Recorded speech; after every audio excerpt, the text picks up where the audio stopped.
In the name of Allah, the Beneficent, the Merciful. Hello everybody, how are you doing? We'll be doing great by the mercy and grace of Almighty Allah. My name's NA Saqib. I'm your IELTS mentor, IELTS trainer.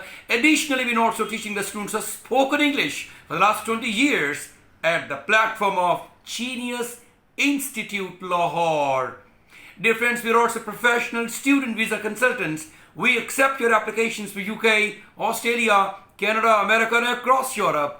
Lots of success stories can be found on our YouTube channel, Genius Institute Lahore. We are teaching online classes and offline and on-campus classes. If you're interested in any one of them, you can contact our number given in the description. Dear friends, my today's lecture would be about IELTS Writing Task 1 for the academic students. You know, it's a graph, chart, table, flowchart or a map. Actually, it's kind of visual representation or a pictorial representation. I have given you an overview or a kind of introductory lecture previously. Today, I will be talking about which tense to use in completing this task. Dear friends, it's a frequently asked questions, what tense to use in writing IELTS Writing Task 1, graph, chart and table, etc.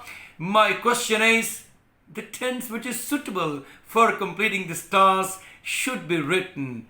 Actually, it's very important to use the right tense in writing Task 1. So to be sure that you use the right tense, we have some golden rules to follow. You can follow these golden rules and you can be successful in writing a very intelligent answer to the question given for completing your IELTS Writing Task 1. So these golden rules actually are the basic rules. Now, what are those basic rules? There are some basic rules that you should follow when determining which tense to use. Now, the key. What is the key? The key is to understand the title.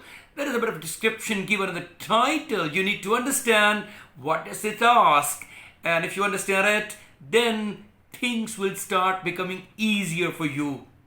And then you have to notice x-axis and y-axis. What information has been given in these two placements or these two positions? If you understand quite satisfactorily these actually x-axis and y-axis information or data given, it will once again be easier for you to write down your answer comfortably well. So the key is to look at the title of the chart and the information contained on both axes to establish what time frame is used. This will help you establish what tense you should choose. Now, making it more clear, let's try to understand what are the different tenses used for completing this task. If the time is one point in the past, for example, January 1990 or June 2020, or a minute in the past, something in the past, then we should choose the past tense, simply speaking. And if it has some future projections, for example, it talks about the future 2030, 2040, 2015, 2050, to be more exact, we use future tenses. And if no time has been used, then simply use present simple tense for completing this task. Now, what is the thumb rule? What is the most fundamental rule? The tense you use will depend on the information displayed in the graph. That's it. Try to understand it. What has been asked, it should be responded accordingly. And we use a present perfect tense. You know, the present perfect tense is all about using has, have, and the third form, past participle. Then you complete this, write this sentence like this.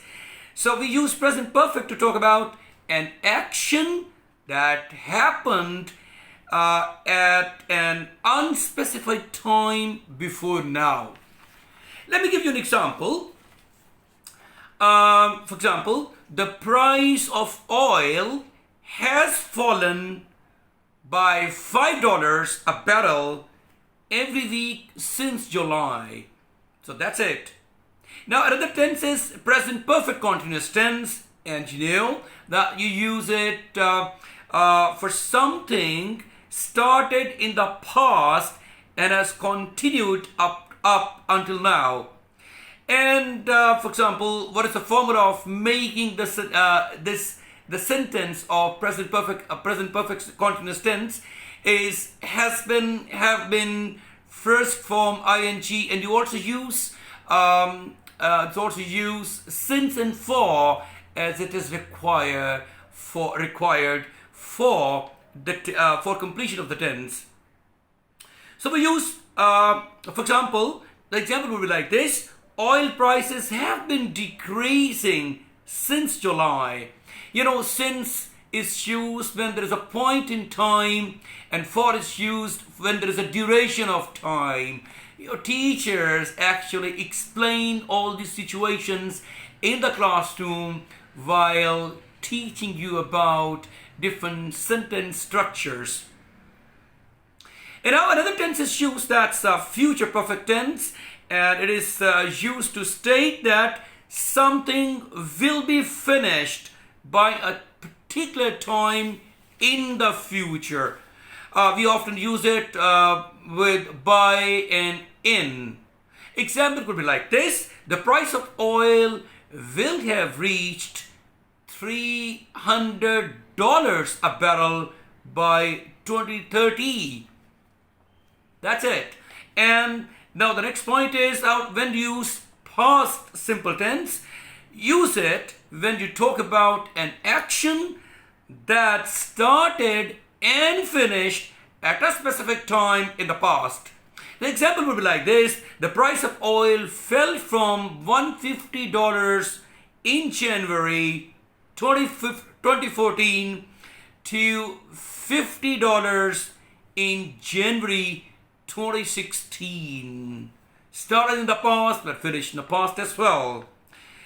Now sometimes we use the passive voice, and it's often to write about processes in the flow chart. For example, you got to mention some processes, and you got to make the prediction sometimes. So it's also used, the passive voice is used for making predictions and for describing processes, and sometimes it is also used to describe the maps.